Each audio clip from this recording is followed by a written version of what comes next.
Mengapa pemimpin-pemimpin negara Indonesia pada waktu itu rela Negara Kesatuan Republik Indonesia dijadikan Negara Republik Indonesia Serikat? Begini ceritanya.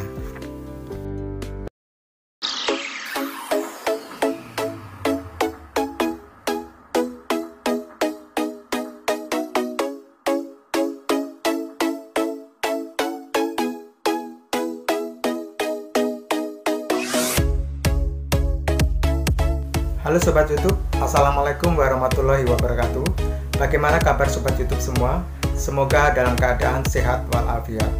Terima kasih sudah bergabung di channel Uang Kuno Official, channel tempat berbagi dan bertukar informasi seputar uang kuno. Pada video kali ini kita akan mereview uang kuno kertas Indonesia pecahan Rp5 seri RIS tahun 1950. Namun sebelum kita lanjut video ini, alangkah baiknya Sobat YouTube semua mendukung channel ini dengan cara klik subscribe. Aktifkan juga notifikasi loncengnya supaya Sobat YouTube semua selalu mendapatkan notifikasi ketika kita upload video terbaru. Dan jangan lupa klik juga tombol like-nya dan berikan komentar yang positif supaya channel ini bisa berkembang lebih baik lagi. Dan silakan di-share di berbagai media sosial lainnya seperti Facebook, Instagram, Twitter, dan lain sebagainya. Buat yang sudah subscribe, saya doakan semoga sehat selalu dan diberikan kelancaran rezeki. Amin ya robbal alamin.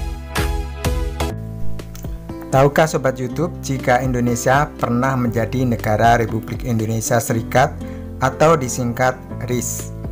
Adalah sebuah negara republik parlementer federal di Asia Tenggara.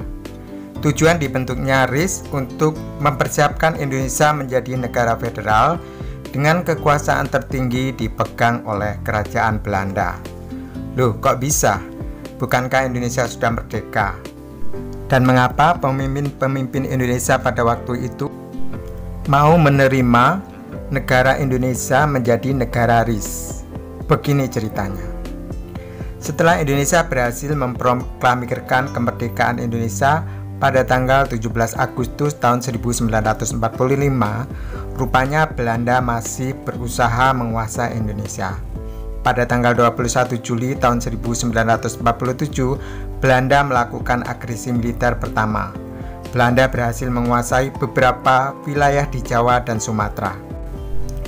Aksi agresi militer Belanda tersebut mendapat kecaman dari negara-negara di dunia. Lalu, Dewan Keamanan PBB mengeluarkan resolusi yang berisikan imbauan kepada Belanda dan Indonesia untuk segera menghentikan pertempuran. Kemudian pada tanggal 8 Desember tahun 1947 sampai tanggal 17 Januari tahun 1948 dilakukan Perjanjian Renville. Sayangnya Belanda mengkhianati isi dari perjanjian tersebut, yaitu Belanda melancarkan agresi militer yang kedua pada tanggal 19 Desember tahun 1948 di Yogyakarta. Belanda menolak adanya pembagian kekuasaan karena ingin berkuasa penuh atas Indonesia. Atas agresi tersebut, Amerika Serikat dan PBB mendesak agar Belanda dan Indonesia segera melakukan gencatan senjata. Pada tanggal 7 Mei tahun 1949 diadakan Perjanjian Rumroyen. Salah satu poin hasil keputusan perjanjian itu adalah akan segera dilaksanakan Perjanjian Konferensi Meja Bundar. Kemudian pada tanggal 23 Agustus sampai 2 November tahun 1949 diadakan Konferensi Meja Bundar di Den Haag, Belanda. Konferensi tersebut dihadiri oleh delegasi Indonesia yang dipimpin oleh Bapak Muhammad Hatta dan delegasi Belanda dipimpin oleh Johan van Marsseven. Kemudian dari pihak BFO dihadiri oleh Sultan Hamid II. BFO singkatan dari Bijeenkomst voor Federal Overlast yang merupakan kumpulan negara federal bentukan Belanda di Indonesia. Konferensi ini juga dihadiri oleh United Nations Commission for Indonesia atau disingkat UNCI yang diwakili oleh Mr. John Chrisley. Salah satu hasil dari konferensi meja bundar adalah Kerajaan Belanda menyerahkan kedaulatan Indonesia secara penuh dan tanpa syarat kepada Republik Indonesia Serikat. Sejak tanggal 27 Desember tahun 1949, Negara Kesatuan Republik Indonesia berubah menjadi Negara Republik Indonesia Serikat dengan pemerintahan Republik Indonesia Serikat berkedudukan di Jakarta dengan presidennya Soekarno dan Perdana Menterinya Muhammad Hatta. Setelah negara Republik Indonesia terbentuk, wilayah Indonesia terbagi menjadi 7 negara bagian, 9 satuan kenegaraan, dan 3 swapraja. Uniknya, pada saat yang sama, pemerintahan Republik Indonesia masih berdiri yang berkedudukan di Yogyakarta dengan presidennya Mr. Asad. Sebagai upaya untuk menyeragamkan uang yang beredar di wilayah Republik Indonesia Serikat, pada tanggal 1 Januari tahun 1950, Menteri Keuangan Syafruddin Prawira Negara mengumumkan bahwa alat pembayaran yang sah adalah uang federal atau RIS. Uang ini diedarkan melalui The Javase Bank. Untuk pecahan Rp5 RIS memiliki ciri-ciri, memiliki ukuran kertas 136 x 64 mm, didominasi warna merah. Pada bagian muka atau overse di sebelah kanan terdapat gambar Presiden Soekarno. Di sebelah kiri terdapat angka 5 sebagai nominal. Kemudian terdapat tulisan Jakarta 1 Januari 1950. Di bagian tengah atas terdapat teks Republik Indonesia Serikat. Di bawahnya terdapat teks tanda pembayaran yang sah dengan ejaan lama. Di tengah-tengah terdapat teks Rp5, kemudian di bawahnya lagi terdapat teks Menteri Keuangan, dan di bawahnya lagi terdapat tanda tangan Menteri Keuangan pada waktu itu, yaitu Mr. Syafruddin Prawira Negara. Di bagian kiri bawah dan kanan atas terdapat nomor seri, di mana untuk nomor seri hanya ada satu variasi saja, terdiri dari satu huruf D di atasnya, angka 1 sampai 10 diikuti 6 angka. Di setiap sudut uang ini terdapat angka 5 sebagai nominal. Untuk bagian belakang atau reverse uang ini, di tengah-tengahnya terdapat gambar pemandangan alam atau landscape. Di sebelah kiri terdapat angka 5 dalam bingkai persegi 4, dan di sebelah kanan terdapat teks undang-undang tentang larangan memalsukan uang ini dan ancaman bagi yang memalsukan uang ini. Di bagian tengah bawah terdapat teks Republik Indonesia Serikat.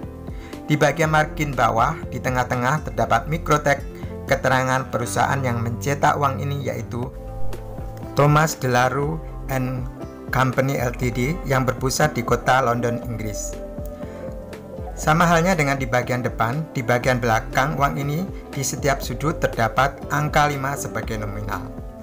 Uang ini tidak memiliki pengaman seperti watermark atau tanda air, benang pengaman, maupun jika disinari dengan sinar ultraviolet akan menyala.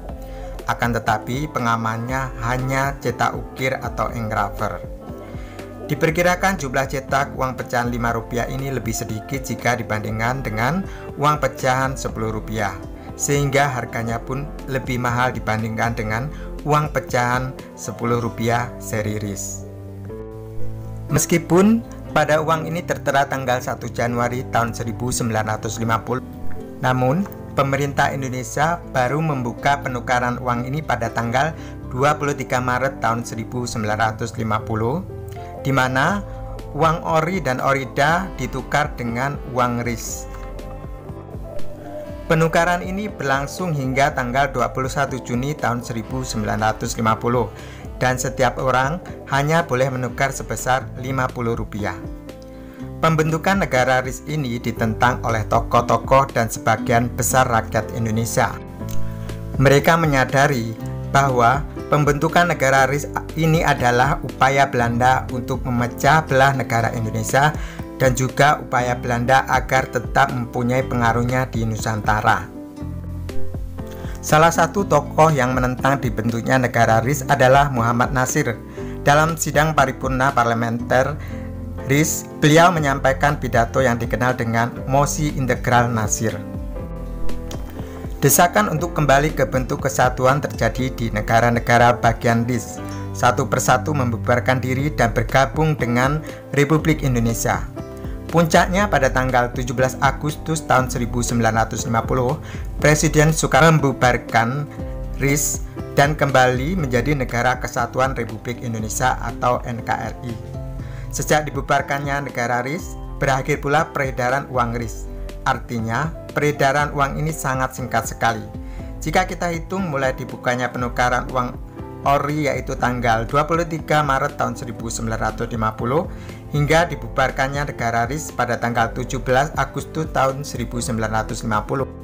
Maka peredaran uang RIS ini kurang lebih hanya 4 bulan 24 hari saja. Oleh karena itu, uang seri RIS ini keberadaannya lumayan langka, terutama yang kondisi UNC, dan membuat uang seri ini menjadi salah satu incaran para kolektor. Bagaimana Sobat YouTube? Apakah Sobat YouTube tertarik untuk mengoleksi uang ini? Jika iya, silakan mulai dari sekarang mumpung harganya masih terjangkau. Karena 5-10 tahun ke depan kemungkinan harganya akan semakin mahal. Demikianlah video kita kali ini tentang uang kuno kertas pecahan Rp5 seri RIS tahun 1950. Semoga bermanfaat dan menambah wawasan bagi Sobat YouTube semua. Jika ada kritik dan saran maupun informasi tambahan, silakan menulisnya di kolom komentar. Jika video ini bermanfaat, silakan klik subscribe, jangan lupa like, comment, and share. Terima kasih atas perhatiannya, sampai jumpa di video selanjutnya, dan saya akhiri, wassalamualaikum warahmatullahi wabarakatuh, salam numismatik.